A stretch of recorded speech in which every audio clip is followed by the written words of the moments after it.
with the separation between President Uhuru Kenyatta and his deputy, William Samoei Ruto, looking complete, and what was viewed as a joint presidency between the two completely gone, attention seems to have shifted now to the president, and who is now fully in charge. The Senate, National Assembly, and other areas, he is fully in charge.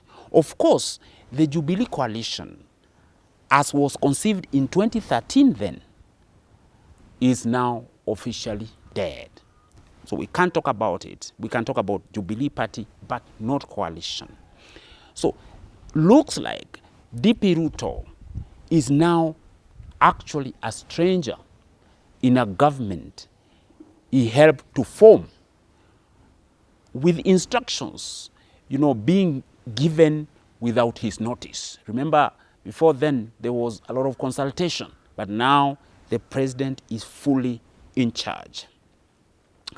And the way I see it, this is where 2022 politics begins.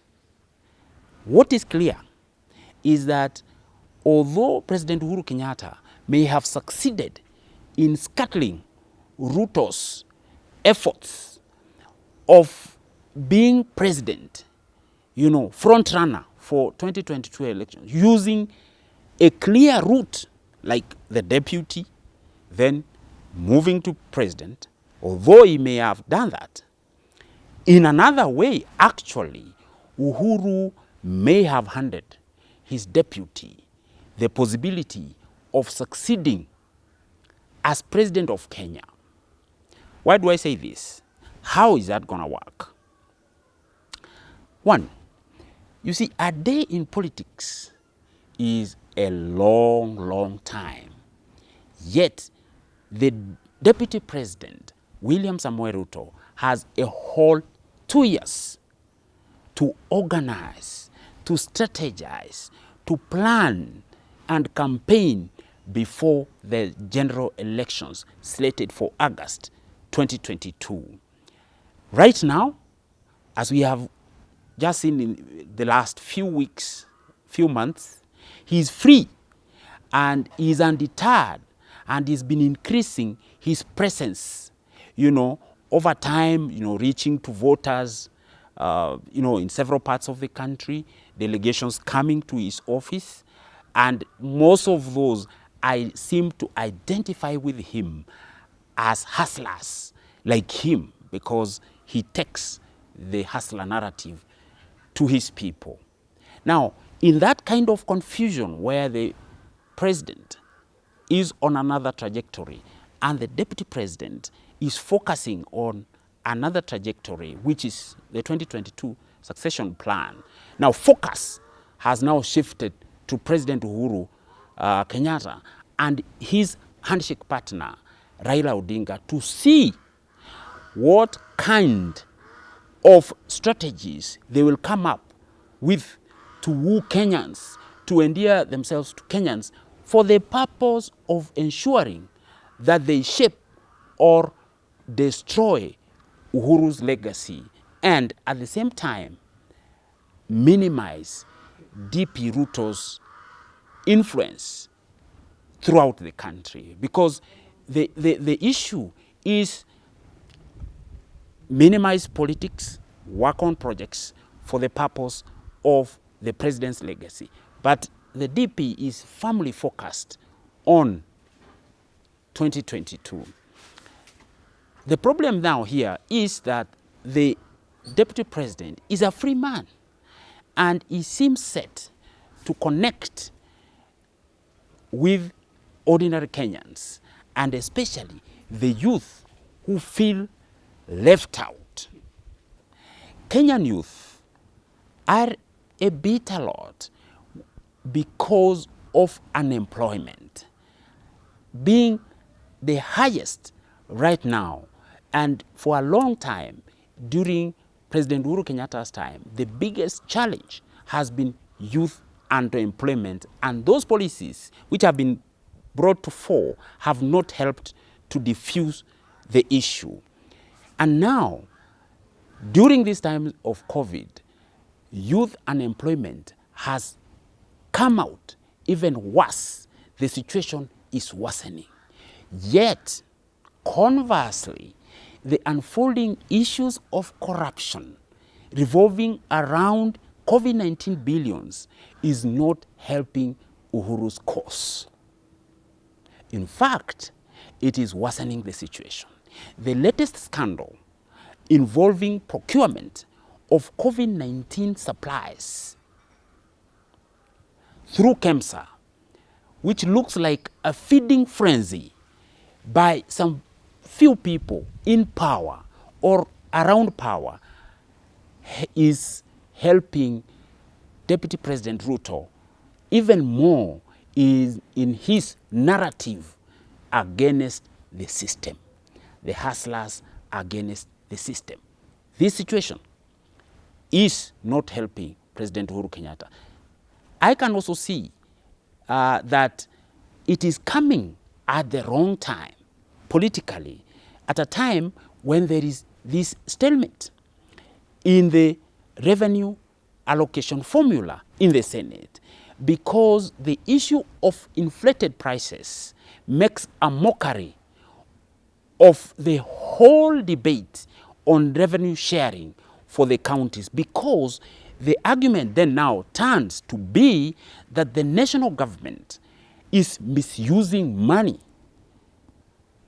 which should have gone to the counties via their allocation for equitable distribution to help the youth who are suffering, to help women who are suffering, to help ordinary Kenyans who are suffering, to help what Deputy President William Ruto calls the hustlers. And therefore, DP Ruto at the national level is having a field day, if you like, because the optics, the narratives are on his side, because the system, if you like, is facing all those challenges, and he's out here because he's been sidelined, sidestepped, if you wish. And now that critics had admonished him for corruption, you know, Ruto is corrupt, Ruto is involved in this, who is now responsible for the corruption scandals which are facing the government right now? The COVID-19 billions cannot be accounted for. They cannot pass the test of anti-corruption. So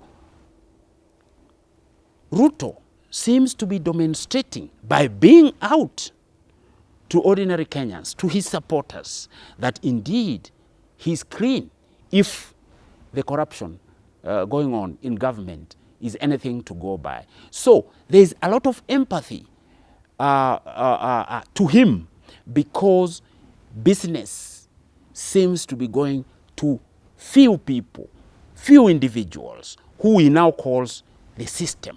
DP Ruto knows too well that he is entering the most decisive time as deputy president, where he has to lay the groundwork, he has to lay the narrative for his stab at the presidency, with a strategy to convince the most ordinary Kenyan voter that he is the most senior most after President Uhuru Kenyatta, but he's a man who is powerless, who does not have power, and more importantly, he's a victim of partisan interests. He's exploiting one's personal experience, his own personal experience. And of course, that is nothing new in politics, because in ancient Roman, candidates were actually expected to show scars which they had earned in fighting for Rome. In those cases, however, it was service and sacrifice in war that were used for political advantage. Today, however, any sort of suffering from any cause, especially on those considered victims of historical oppression is used to obscure national discussions and debate, and this clouds emotions, around issues. And in the end, the issue of what to do with such people who run away because of that card is very difficult. Secondly, we should not forget that his friends were hounded out of office in committees in Parliament, in the Senate, and his supporters, he has complained himself, both in the National Assembly, as I've said, and in the Senate, were de-whipped. So that also has given him sympathy, and because they seem to be targeted unfairly. And that's how he is playing what I will call the victim card. Victim card Kenyans. Fox is something intrinsically human about the tale of the underdog, and it taps into our capacity for hope for the future and dream big about it. It also teaches us about disrupting common beliefs and overcoming society's stigma. And this is all over the world, not only in Kenya. People love the story of the underdog, which DP Ruto is using. A journey that captures relatable challenges and seemingly insurmountable adversity. The victim card is a very dangerous card in politics because it pushes an underdog to the limit. It endears his supporters to the highest point, and DP Ruto seems to be using that card extremely well for now. And you see, being given an underdog capacity can give somebody agility, actually, and flexibility, which lets one duck and dive, as it were in politics, under whatever big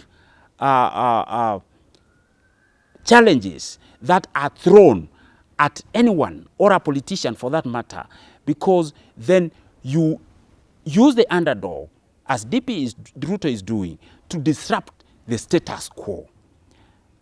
Being an underdog, therefore, can also be tough. It is not a one-way traffic. It can be very tough. It teaches one important skills, which are important in politics, because all are human beings. That includes the ability to be humble or to play humble, empathetic, and understanding people's emotions, intelligence skills that can develop when one is starting out, and you don't rely on the big names or the big backers.